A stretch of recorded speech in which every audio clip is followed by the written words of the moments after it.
Bom, vamos à palavra? Vamos à palavra. Então eu quero lhe fazer um pedido esta noite. Depois de alguns anos servindo a Jesus, mais da metade da minha vida servindo a Jesus, mais da metade. E dessa metade, 25% sendo pastor, eu aprendi que muitas vezes as mensagens que mais marcam a nossa vida não são aquelas que a gente pula, são aquelas que a gente conversa e fica guardado. Eu vou começar hoje uma série de mensagens sobre o extraordinário. Estamos no início do ano ainda, e nós declaramos no final do ano, um domingo antes e na virada, que esse ano será o ano do extraordinário. O extraordinário de Deus, ele é diferente do que a gente entende por milagre,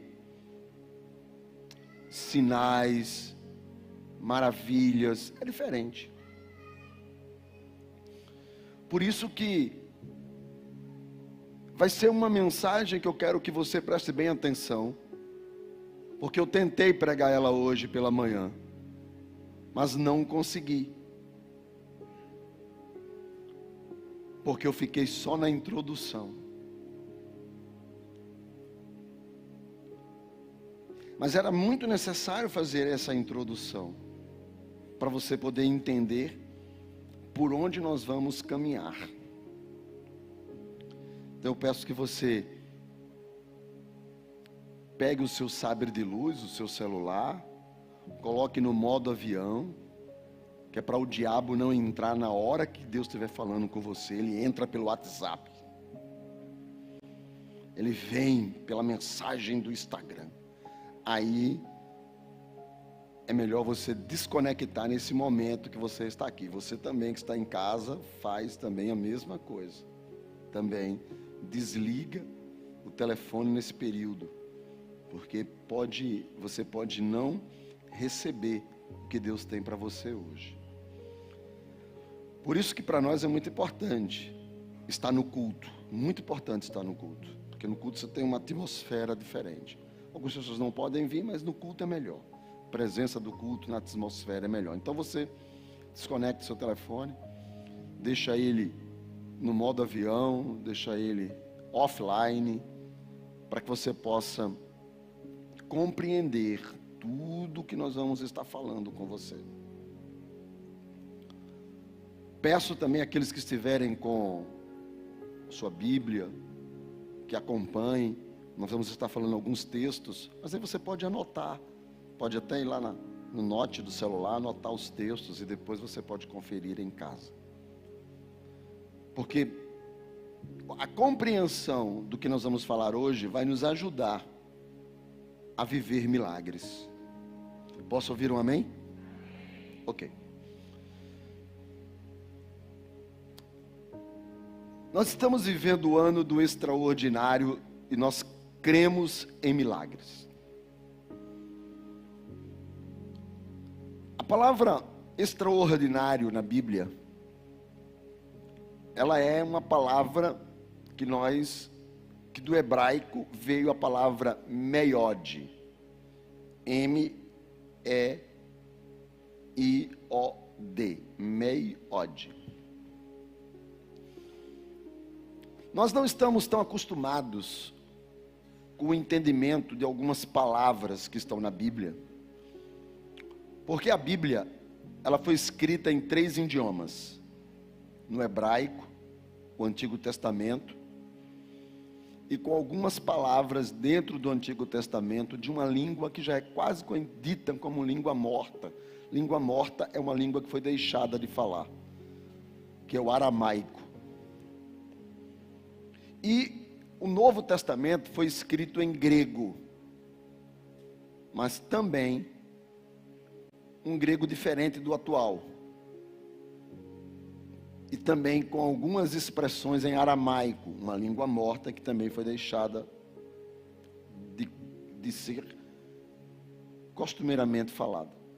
Então são três idiomas.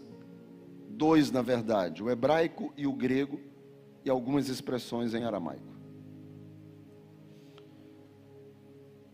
Houve uma época em que um homem chamado Alexandre o Grande pelo fato de ele ser um jovem, mas um grande guerreiro, decretou, quando governava a região do norte da África, que a Bíblia deveria ser traduzida toda para o grego, porque ele queria que o mundo todo falasse grego e ele pudesse ler grego. Então a Bíblia foi traduzida. O Antigo Testamento, que era em hebraico, foi traduzido para o grego. E naquela época, 200 anos antes de Jesus nascer, praticamente a região então mais conhecida do globo terra falava grego. E a Bíblia tornou-se um livro onde as pessoas podiam ler. Essa tradução ficou conhecida com o nome de Septuaginta, a tradução dos 70, porque foram 12 homens de cada tribo que foram traduzir e ficou 70. Mais tarde, Jesus vem, mas todo o contato de Jesus com as Escrituras, a Bíblia que Jesus lia, era a Bíblia que nós chamamos do Antigo Testamento. O Novo não existia. E com certeza era uma leitura em hebraico. Depois que o Evangelho se estabelece, até o ano 200, não havia Bíblia, apenas o Antigo Testamento e alguns escritos e cartas espalhadas. A palavra Bíblia significa conjunto de livros, ou seja, se juntou todos os livros, que são 66, 39 no Antigo, 27 no Novo, e aí deu o que nós chamamos de Bíblia, a palavra de Deus. Por volta do ano 200, começou a haver uma pequena confusão, o que era de Deus e o que não era de Deus. Foi quando se instituiu, a igreja da época se organizou para então juntar aquilo que seriam os livros sagrados e definir como sendo a Bíblia, a palavra de Deus. Mais tarde, foi necessário que o grego, que já estava virando uma língua em desuso, virasse para o latim, que era a língua dos romanos, que dominavam na época as nações. Então veio um homem e traduziu do grego para o latim. Essa Bíblia se chama a Vulgata, porque é uma palavra que quer dizer uma Bíblia comum, uma Bíblia para todos. A Bíblia do latim, depois ela foi traduzida para o inglês, do inglês para o português de Portugal. E somente por volta do ano 60, nós tivemos uma atualização da Bíblia do português de Portugal, traduzido pelo padre João Ferreira de Almeida, para a nossa versão mais atual que nós temos hoje. Uma língua que se aproxima mais do que a gente fala. Então, algumas palavras da nossa Bíblia, elas perdem o seu real significado, porque elas estão distantes do tempo em que elas foram escritas, distantes da cultura em que elas foram escritas e passaram por transformações linguísticas. Daí, apenas dizer que o ano extraordinário, do Deus extraordinário, de milagres extraordinário, perde o sentido quando nós não entendemos Meode. Meode, da qual a Bíblia vai traduzir para extraordinário em Gênesis 17, é o que nós entendemos como milagre, maravilha, sinais, algo além do natural, o sobrenatural. Só que existe uma coisa que são milagres, maravilhas, prodígios, sinais, e uma outra que é Meode, o extraordinário.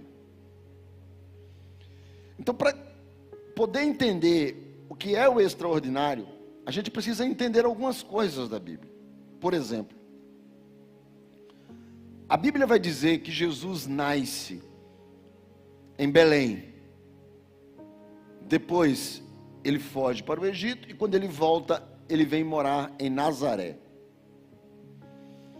Até os 30 anos ele viveu em Nazaré. Ele começa o seu ministério aos 30 anos. Jesus começa o seu ministério aos 30 anos. Porque Jesus vai cumprir todas as profecias do Antigo Testamento. Entre elas, uma das profecias acerca do Messias, do enviado por Deus, é que ele seria sacerdote, ou estaria cumprindo a função sacerdotal. E o sacerdote só era sacerdote a partir dos 30 anos. Daí Jesus só dá início ao seu ministério aos 30 anos. Ele decide então morar em um lugar chamado Cafarnaum, que fica na Galileia. Mas ele vai visitar a sua família em Nazaré. O Evangelho de Marcos, no capítulo 6, dos versos de 1 a 5, registra isso. Que ele vai visitar a sua família. E como Jesus era um bom judeu, no dia de sábado, cumpridor da lei, ele vai à sinagoga. E sinagoga é o que nós temos e entendemos aqui como culto. Ele vai cultuar na sinagoga. Quando ele chega lá, ele começa a pregar, a ler a palavra e explicar a Bíblia, o Antigo Testamento. O povo do culto se encanta e fala assim: uau, que pregador, que mensagem, que sabedoria. E ficam encantados com a sabedoria dele. Mas além da sabedoria de Jesus, Jesus também havia feito alguns poucos milagres na cidade de Nazaré. Então Marcos vai dizer que depois dessa mensagem que ele prega na sinagoga, o povo começa a duvidar dele. E alguns começam a dizer assim: ora, esse camarada não é o carpinteiro que morava aqui? Ele não é o filho de Maria? Automaticamente, se ele não fala José, porque José já deveria ter morrido. Os irmãos dele nós conhecemos. É Tiago, rapaz. José, olha o nome dos irmãos de Jesus. Judas, Simão. A gente conhece eles, são todos nossos amigos. A gente sai para pescar junto. Como que esse cara está dizendo que vai fazer milagres? E a Bíblia diz que Jesus não conseguiu fazer milagres em Nazaré. Jesus fez poucos milagres. Marcos 6,5. Não pôde realizar porque as pessoas não creram nele. O texto diz: fez poucos milagres, curou poucos enfermos, ainda foi impondo as mãos. Ele não pôde fazer ali milagres, porque as pessoas não creram nele. Ou seja, a fé é a base da realização do sobrenatural.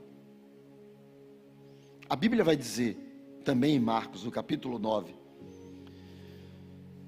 que Jesus estar ali e um grupo, um discípulo chega para eles assim: olha, tem um grupo ali fazendo milagres no teu nome, estão expulsando demônio, estão curando enfermos, tudo no teu nome. Aí Jesus diz assim: deixem eles lá fazendo esses milagres, porque quem não é por nós é contra nós. Marcos também vai dizer,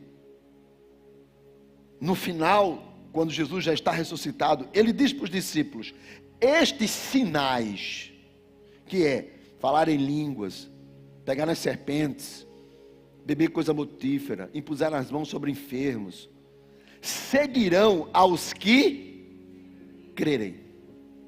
Sinais seguem os que crerem. Por isso que muitas vezes alguém até já me perguntou sobre isso, e eu até já respondi: quem realiza o milagre? Quando uma pessoa se prostra diante de uma imagem de escultura, de gesso, ou de madeira, ou de barro, e faz um pedido àquela imagem, e o milagre acontece. E no outro ano ele está subindo o morro de Cessa, de joelho, para acender 7 velas. Quem curou aquela pessoa? Porque se você disser para mim que foi Deus que curou, eu vou dizer então que Deus acabou de amarrar aquela pessoa na idolatria. O meu pai, antes de entregar a vida para Jesus e servir a Jesus, ele gostava de um bombinho. Deu para entender, né? Ele gostava de um bombinho. E ele tinha um amigo dele, que era pai de alguma coisa. Aí, um dia, eu novinho, isso é ele que contava, eu não sei. Eu bebê, eu fiquei muito doente, mas muito doente. Na verdade, desde que eu nasci que eu sou doente. E eu fiquei muito doente. Aí meu pai levou lá no centro desse amigo dele, me levou lá. E minha mãe disse assim: se a gente não cuidar dele, ele morre. Porque eu estava muito mal, muito mal. Meu pai disse: meu compadre vai dar jeito. Que era compadre. Aí levou lá no centro. Aí jogaram umas arrudas, uns negócios, deram umas voltas, preto velho desceu, fizeram os pás. Eu voltei para casa curado. Curado. Pergunta: foi preto velho? Porque o demônio, o diabo, não tem poder. Ele não pode fazer, porque ele não tem poder. Ele não cura ninguém. O próprio Jesus disse isso. Demônio não expulsa demônio. Não tem poder. Foi Deus? Se foi Deus, Deus aprova então aquilo?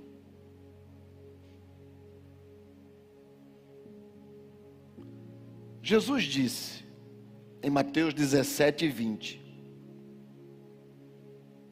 se você tiver fé, como um grão de mostarda, você vai dizer ao monte: passe daqui para acolá, e o monte passará. E Jesus diz assim, no versículo: nada vos será impossível. E Jesus não está falando de Deus, ele está falando da fé. E ele diz: nada vos será impossível. Então Jesus está falando da fé. A fé, independente de Deus, realiza milagres. Por isso que para muita gente foi Maria. Não foi Maria. Não foi José. Não foi Jorge, Paulo. Muito menos Iema não sei o que, pai de não sei de onde, preto de não sei de que. Não foi nada disso. Foi a... Por isso que a fé opera no campo do sobrenatural. Preste bem atenção. A fé opera no campo do sobrenatural. Porém, para que a fé possa operar, ela precisa estar dentro dos limites estabelecidos por Deus. Ou seja, existem coisas que estão dentro do limite. Quais são os limites? A ciência diz que todo o universo, o finito, que é o que eles estudam, e o infinito, que é o que eles não enxergam, está contido dentro de três coisas: tempo, matéria e espaço. Tudo que você enxerga, vê, pega, está dentro do tempo, matéria e espaço. Todos nós estamos envolvidos de forma cronológica ao tempo, à matéria e ao espaço. Por isso que quando Gênesis 1:1 até concorda com a ciência, está escrito assim: no princípio criou Deus céus e terra. No princípio, tempo. Céus, espaço. Terra, matéria. Deus é o sujeito que criou o tempo, a matéria e o espaço. Deus é o antes do antes. Antes de existir, Deus já é. Antes de haver, Deus já é. Deus é o sujeito, porque o criou ali é moldou, formou. É Ele que faz. Deus habita num tempo que não tem relógio, que não tem dia, mês, ano. Por isso que o salmista, no Salmo 90, diz que Ele é Deus de eternidade a eternidade. A eternidade que começa, a eternidade que termina. Por isso que Deus é o Pai da eternidade. A eternidade não existia, mas Deus a fez. Por isso que Ele é o Pai da eternidade.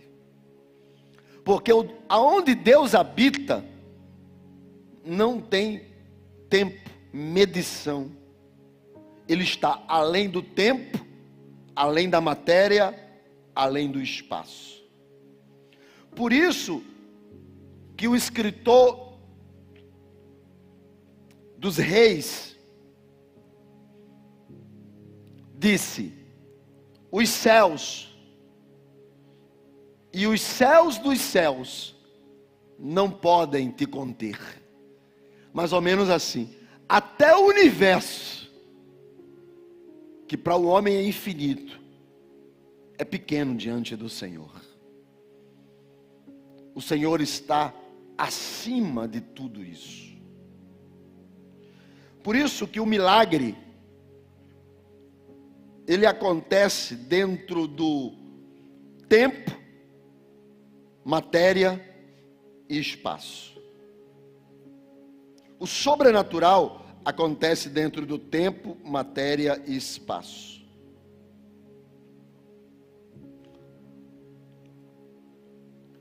Quando um cego enxerga, ele está dentro das leis eternas criadas por Deus. E por isso, o milagre do cego que vê não quebra nenhuma lei. Existe alguma lei que Deus estabeleceu que não pode se curar cego? Sim ou não? Não. Não existe. Não existe lei proibindo alguém de ser curado de nada. Então isso é milagre. Está além da compreensão humana. Está além da compreensão humana. Mas isso não é meode. Aqui na terra, não se pode andar nas nuvens. O camarada abre o avião e vai andar nas nuvens. Pode, sim ou não? Por quê? Porque ele quebra a lei da gravidade. Existe uma lei que impede o homem de andar por cima do mar. Veja se você já está compreendendo.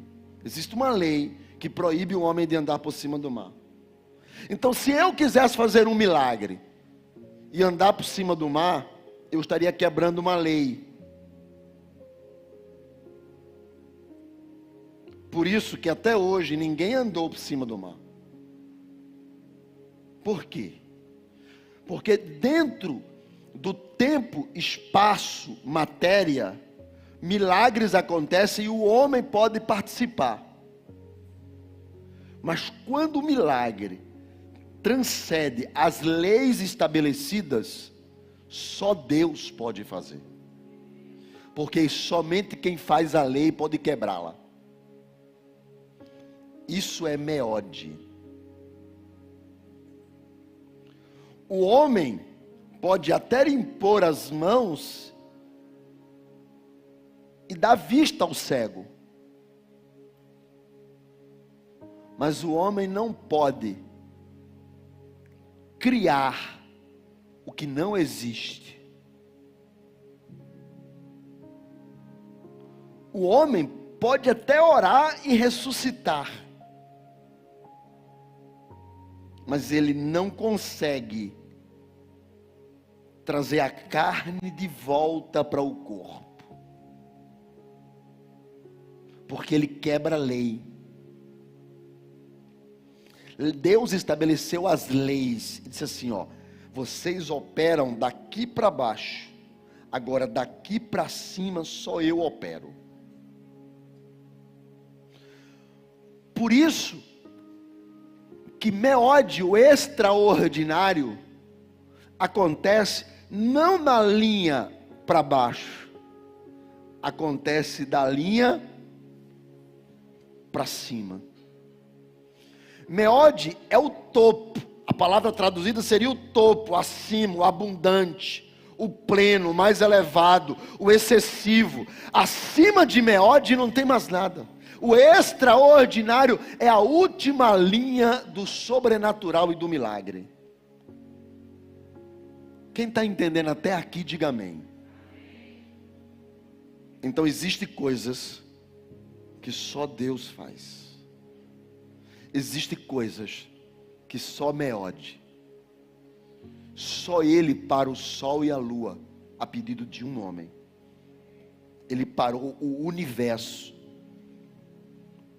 Porque ninguém pode parar a rotação e a translação, senão haveria um cataclisma no universo e o universo explodiria. A Terra, se ela parasse, imploderia. Se a Lua parasse um segundo, se o Sol parasse milésimos de segundo, o universo entraria em colapso. Ninguém pode fazer isso. Então aquele que está acima dos céus, parou o universo, parou o tempo, para que o Sol e a Lua parassem a pedido de um homem, que venceu uma batalha durante um dia, com o Sol e a Lua parado. Isso é meode, extraordinário. Só Deus faz. Existem coisas que estão além da fé, que por mais que se tenha, não acontecerá, porque quebra princípios, quebra leis estabelecidas nos céus, por Deus, quando criou todas as coisas. Mas Deus pode quebrar essas leis, e isso é o extraordinário. Deus, quando fez todas as coisas, e fez o homem, no princípio, estabeleceu tempo, matéria e espaço, e faz o homem e coloca no jardim, o homem quebra a lei de Deus, e essa quebrada de lei se chama pecado, e toda lei quebrada tem consequência, e a consequência foi a morte. Só que Jó vai dizer que nenhum dos planos de Deus pode ser frustrados. Deus planejou, vai acontecer. É diferente da gente que planeja e às vezes não acontece. Deus não. Tudo que Deus planejou vai acontecer. Por isso, que antes de Deus fazer a terra, fazer o homem, colocar o homem lá, e o homem pecar, está escrito em 1 Pedro, que o Cordeiro já era conhecido antes da fundação do mundo. Por isso que Apocalipse vai dizer que o Cordeiro já tinha sido morto desde da fundação do mundo. Ou seja, havia um plano de Deus que era: eu vou colocar em ordem o caos do pecado que vai nascer lá no Éden. Eu vou colocar em ordem isso. Eu vou estabelecer a vida eterna. O homem que eu vou criar vai viver comigo no céu de eternidade e eternidade junto comigo. Então, quando o homem peca, o plano já estava pronto. Era um plano perfeito. Mas o homem não sabia desse plano. Então Deus, no Antigo Testamento, começa a ensinar o plano. O que a Bíblia vai chamar de 4.000 anos, que eu acho muito pouco, eu acredito que tenha muito mais. Porém, esse período, Deus vai ensinando ao homem o seguinte: você é um pecador. Existe um Deus bom, que sou eu. Um Deus maravilhoso, que criou você. Mas esse Deus que criou você, que tem o poder de fazer meode, o extraordinário, esse Deus, Ele quer que você que está longe por causa da tua rebeldia, do teu pecado, da tua vontade de pecar, seja trazido para perto. Mas não tem como, porque não tem como o pecador estar junto do santo. Então Deus diz: tem como. Como toda quebra de lei tem consequência, e o pecado que a lei foi quebrada tem a morte, eu preciso de alguém que pague a consequência do pecado. Então Deus começa a colocar e a construir na cabeça do homem o seguinte: existe um Deus e você precisa dele, mas para poder chegar perto dele, você precisa ser perdoado. Então Deus estabelece o tabernáculo, Deus estabelece o sacerdócio, Deus estabelece a morte de um cordeiro. Então Deus cria a ideia de que alguém precisa pagar pelo seu pecado. Depois, Deus começa a fazer uma promessa, e a promessa é: alguém que Ele vai mandar, vai resolver esse problema, e vai extinguir de uma vez por toda esse negócio de morte. Você vai deixar a morte para ter vida eterna. Você vai ser liberto, livre. E Deus vai poder estar tete a tete com você. Então o povo começou a desejar isso. E essa pessoa que viria para resolver os problemas foi chamado no Antigo Testamento de Messias, Yamashia, que quer dizer o que foi designado, o Cristo, aquele que foi enviado por Deus para um propósito. Esse Cristo, que estava nos profetas, tinha algumas características para poder ser o Cristo. Ele teria que vir de uma virgem, ele teria que nascer em Belém. Ele era o Emanuel, o Deus conosco. Mas algumas profecias foram dadas para ele. E entre elas, ele teria que assumir 3 papéis, 3 características. Quantas eu falei? 3 características. Ele teria que ter as características de um profeta. Ele tinha que ter as características de um sacerdote. Ele tinha que ter as características de um rei. Ele teria que ser rei, profeta e sacerdote. O que faz um profeta? Ele profere o que Deus diz. Então ele traz Deus aos homens. Isso é um profeta, ele traz Deus aos homens. O que faz um sacerdote? Ele sacrifica um animal pedindo perdão a Deus pelo teu pecado. Então ele leva o homem a Deus. E o que faz um rei? Governa as pessoas. Então o enviado por Deus tinha que ser profeta, rei e sacerdote. Daí, os evangelhos são escritos. O Novo Testamento tem 27 escritos, que nós chamamos de livros, alguns são cartas. 27.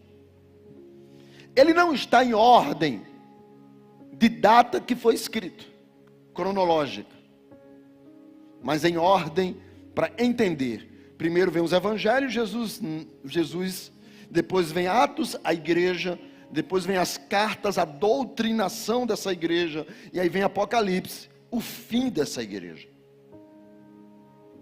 Então ele está em ordem de compreensão, não em ordem cronológica. O primeiro livro do Novo Testamento a ser escrito foi Tessalonicenses, 1 Tessalonicenses, primeira carta de Paulo aos Tessalonicenses, foi o primeiro livro, por data cronológica. Depois é que vieram os evangelhos. Então tudo na Bíblia tem propósito, é intencional, tem um porquê que está escrito aqui. Esse porquê que está escrito aqui, esse propósito de cada coisa, quando Paulo escreve uma carta, ele está se dirigindo à igreja para tratar de um assunto, tem um porquê. E os evangelhos? Os 4. Vamos ver se você sabe quais são. Qual é o primeiro?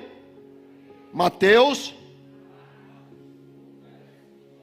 e João. São os 4 evangelhos, Mateus, Marcos, Lucas e João. Se todas as cartas têm um propósito, quais os propósitos do evangelho? Provar que Jesus Cristo é o profeta, o rei e o sacerdote das profecias do Antigo Testamento. Por isso que para Marcos, Jesus é o profeta, o filho do homem.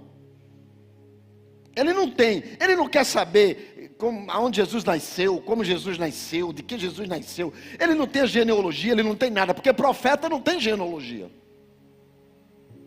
Sacerdote tem. Então Lucas conta a genealogia de Jesus para provar o sacerdócio dele. Rei tem.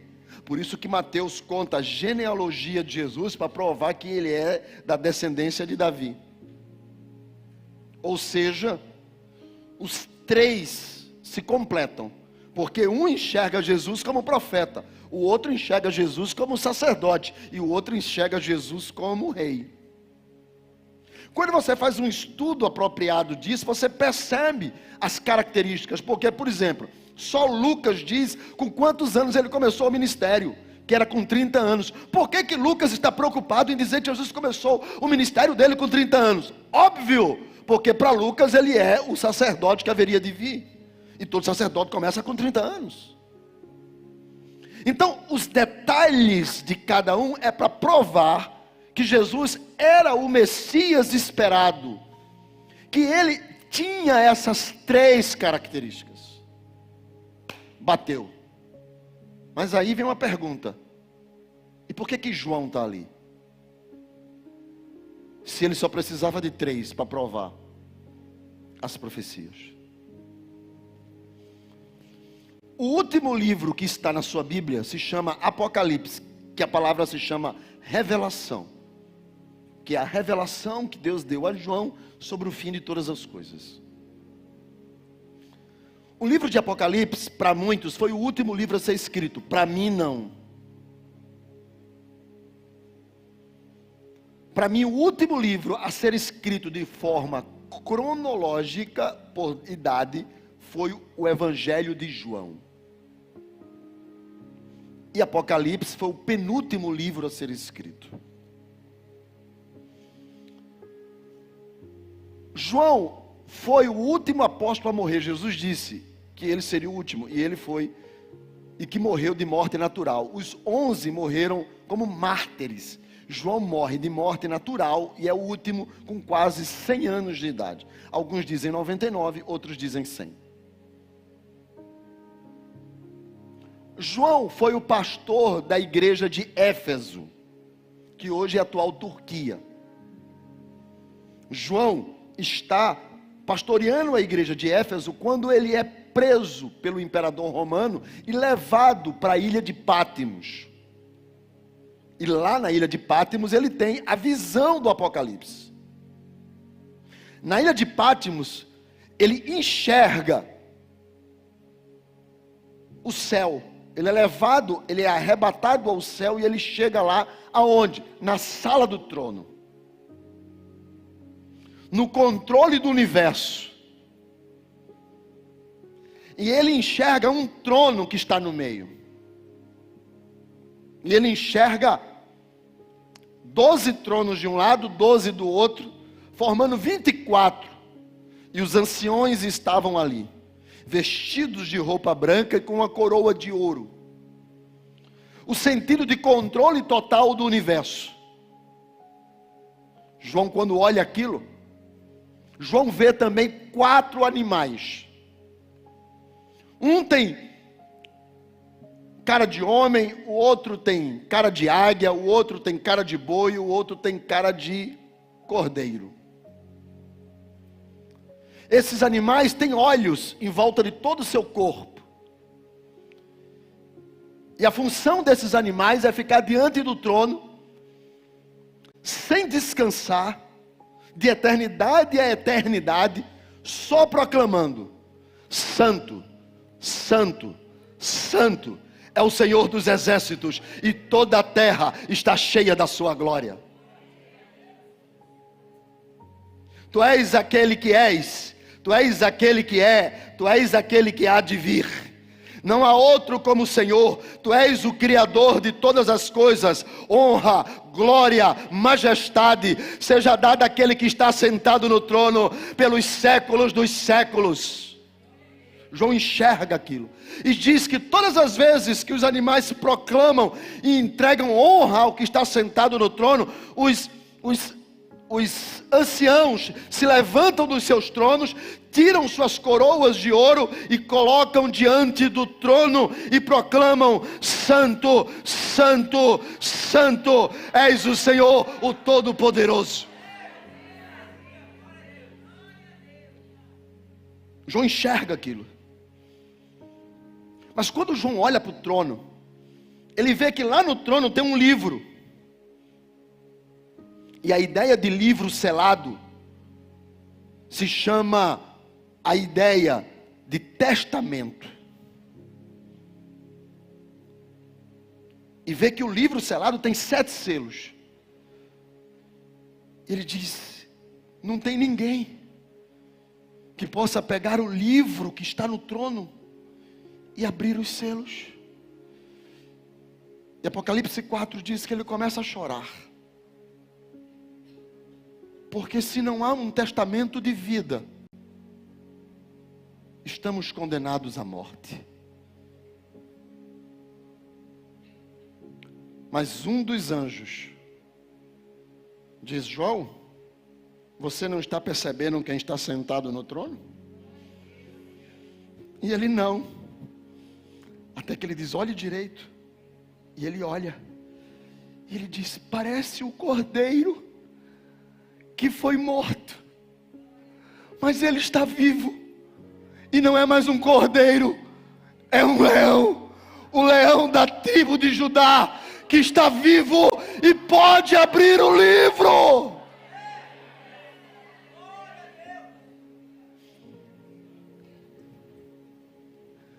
João não está vendo sentado no trono um profeta, nem um rei, nem um sacerdote. Quem está sentado no trono é o próprio Deus.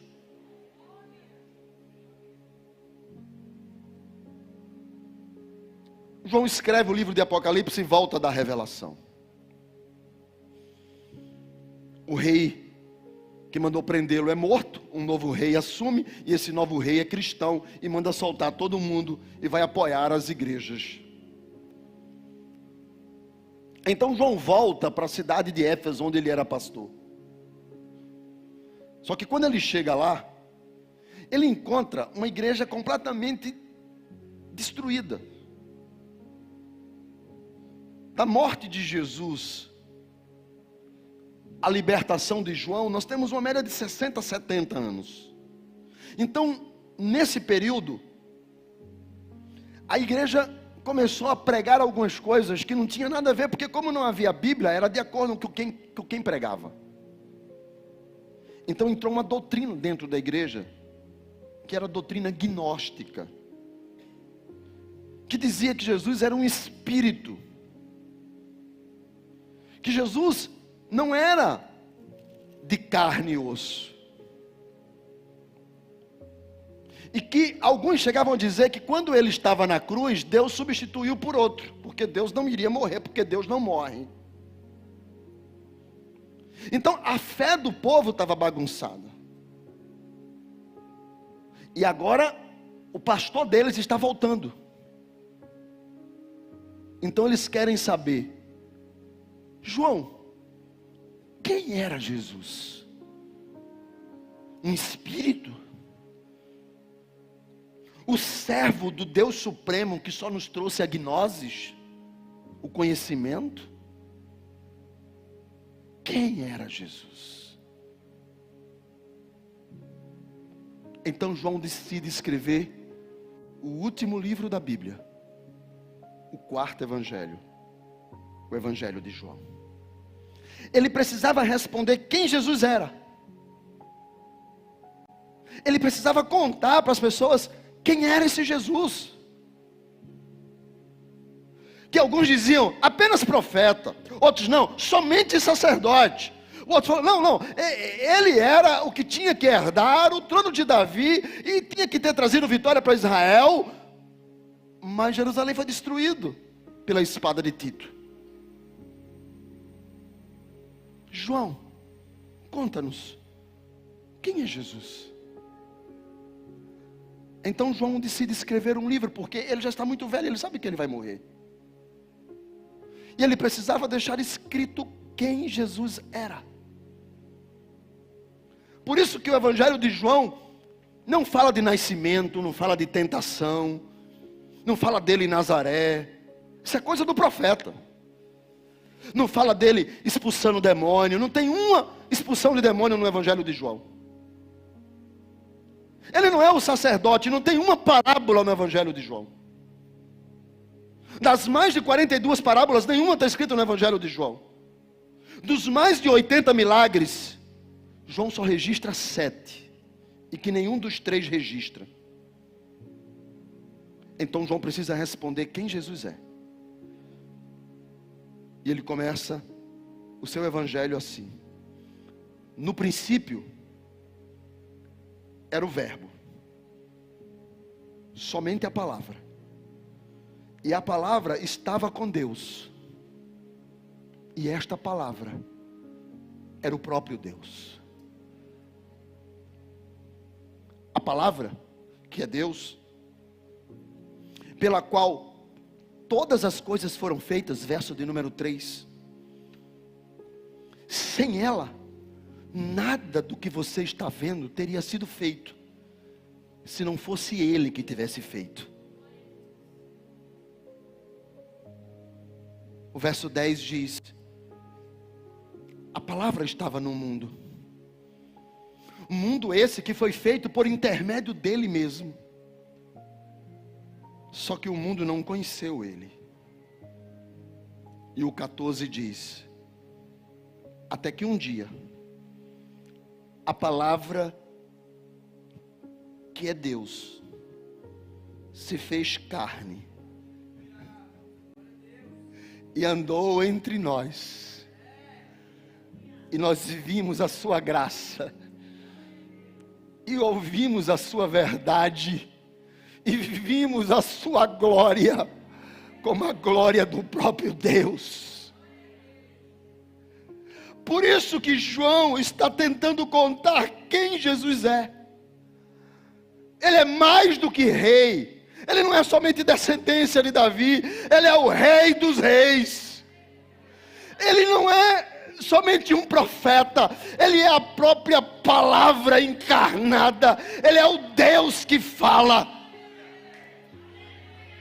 Ele não é somente um sacerdote, ele é o próprio sacrifício. Ele disse: eu dou a minha vida, mas eu mesmo tenho o poder de tornar a tomá-la de volta.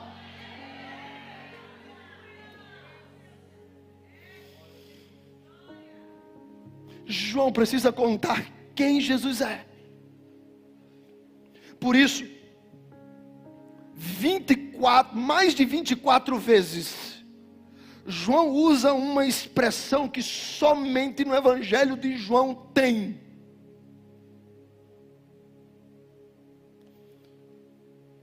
Em Êxodo, capítulo 3, Deus, o Criador, que chamou Abraão, o que estabeleceu Israel, chegou a hora dele de libertar Israel, que está preso no Egito. Então, um dia um homem está pastoreando as ovelhas do sogro, a sarça começa a arder, e ele olha, se aproxima, e Deus fala: tire as sandálias, porque você está diante de uma presença santa. E ele tira as sandálias, e ele começa a conversar com Deus, e Deus diz assim: eu quero que você vá libertar o meu povo, porque há um projeto que ninguém impede, você vai libertar o meu povo. E aí o homem que se chamava Moisés diz assim para Deus, com todo respeito: só me permite fazer uma pergunta? Qual é? Deus é um nome genérico, até dinheiro pode ser Deus, ou seja, Deus é aquilo que controla. Então, quando eu chegar lá, quem eu vou dizer que me enviou, se eu não sei o seu nome? O senhor poderia me dizer o seu nome? Para eu chegar lá dizendo, olha, foi fulano de tal que me mandou aqui. Então 3,14 Deus diz, quando você chegar lá, diga, eu sou o que eu sou, me enviou a voz. Eu sou. Não existe outro além de mim. Todos os outros são falhos, todos os outros são falsos, todos os outros não existem. Só existe um. E esse eu sou.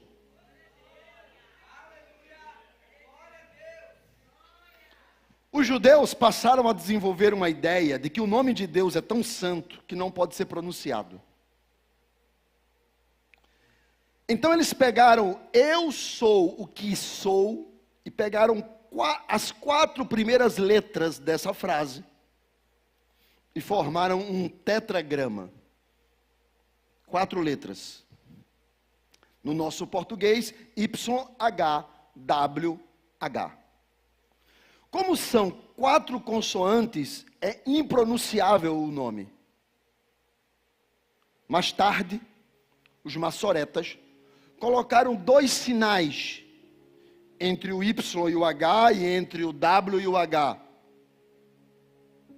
E esses sinais foram 2 vogais, A e E. E o tetragrama virou Iavé. Iavé é uma transliteração, porque também é impronunciável. Mas depois foi traduzido para Iavé, para Jeová. E quando a gente diz Jeová, nós estamos dizendo eu sou. Uma palavra que nem se pronunciava, nem se escrevia.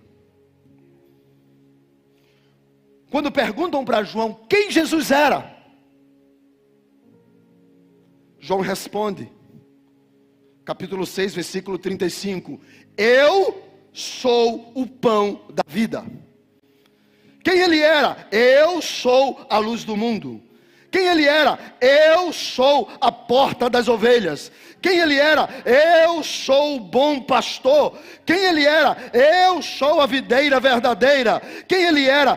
Eu sou o caminho, a verdade e a vida. Quem ele era? Eu sou a ressurreição e a vida eterna.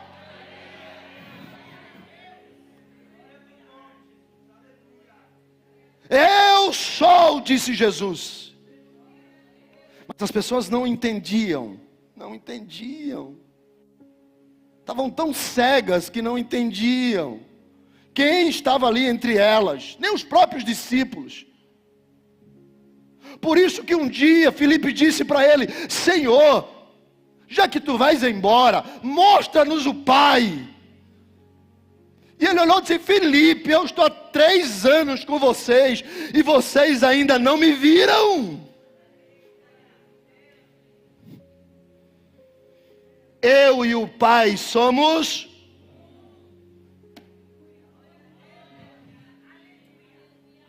Um dia, ele está pregando. E ele diz assim, eu sou de cima, e vocês são de baixo.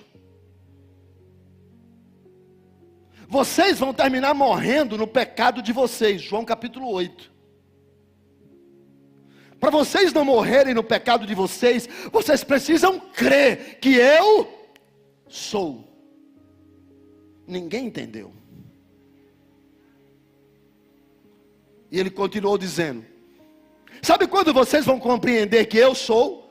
Quando eu for levantado na cruz. Quando me levantarem, saberão que o Filho do Homem está dizendo quem ele é, que vocês não sabem, eu sou. Alguns começaram a crer nele. Então ele disse para essas pessoas que creem nele, permaneçam na minha palavra, porque se permanecer na minha palavra terão vida.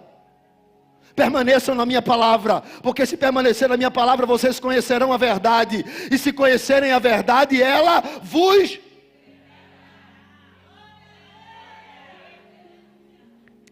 Aí um deles se levanta e diz assim: nós não somos escravos para ser libertos, porque nós somos descendência de Abraão. Jesus então começa a dizer: vocês, descendência de Abraão, vocês não é filho do diabo. Porque se vocês fossem descendência de Abraão, vocês iriam crer que eu... Porque Abraão desejou ver o meu dia, e ele viu. Aí alguém levanta e diz assim: és tu maior do que o nosso pai Abraão? De jeito nenhum. Abraão viu o teu dia. Esse cara está endemoniado. Aí o outro disse: é demônio mesmo. Porque ele não tem nem 50 anos de idade, já está dizendo que viu Abraão. Aí Jesus diz assim: Abraão me viu sim. E quando ele me viu, ele ficou alegre, ele ficou feliz, ele quase pula de alegria. Aí os camaradas disseram assim: você está louco, rapaz, completamente. Agora eu tenho certeza que você está endemoniado, porque Abraão e os profetas estão mortos. Aí Jesus diz assim: deixa eu te dizer uma coisa, quem crê em mim como Abraão viverá eternamente. E eles disseram: mas Abraão não pode ter te visto. E ele diz assim: viu e ficou feliz, porque antes de Abraão nascer, eu sou. A Bíblia diz que eles pegaram pedras, porque eles entenderam quem Jesus estava dizendo que era. E se pegaram pedra para apedrejar, por quê? Porque eles entenderam que Jesus estava dizendo: eu sou Deus. E se eu sou Deus, milagre é fichinha. Eu trabalho no extraordinário, eu trabalho no meote, eu trabalho no topo. Por isso que para João, Jesus não é simplesmente o profeta, ele é a palavra. Para João, Jesus não é o profeta que veio falar, ele é o verbo que se encarnou. Porque quando João estava preso e ele foi à ilha de Pátimos,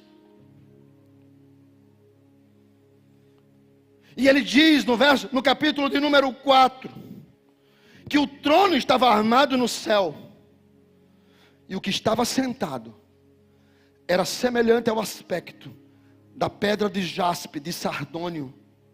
Havia um arco-íris em volta do trono, como os raios de uma esmeralda. E ele tentou ver quem era que estava sentado no trono, mas não conseguia, porque o brilho era intenso. A este João perguntaram: quem Jesus é? E ele escreveu. Ele não é uma história, ele não é uma música, ele não é uma pessoa das cartilhas de religião, ele não é um fundador de alguma coisa. Jesus é muito mais do que isso. A vida estava nele. 1 João, capítulo 1 vai dizer: a vida estava nele, a luz estava nele, a glória estava nele, porque ele é Deus. Ele é mais do que rei, ele é mais do que profeta, ele é mais do que sacerdote. Ele é o Deus que cura, ele é o Deus que salva, ele é o Deus que perdoa, ele é o Deus que liberta, ele é o Deus que transforma, ele é o Deus que salva, ele é o Deus que batiza com o Espírito Santo, ele é o Deus que abre a vista de quem está cego, ele é o Deus que cura aquele que está doente, Ele é o Deus que restaura o casamento perdido. Ele é o Deus que traz o filho de longe para perto. Ele é Jesus, o Deus eterno. Ele é Jesus. Ele é Jesus, o Deus eterno.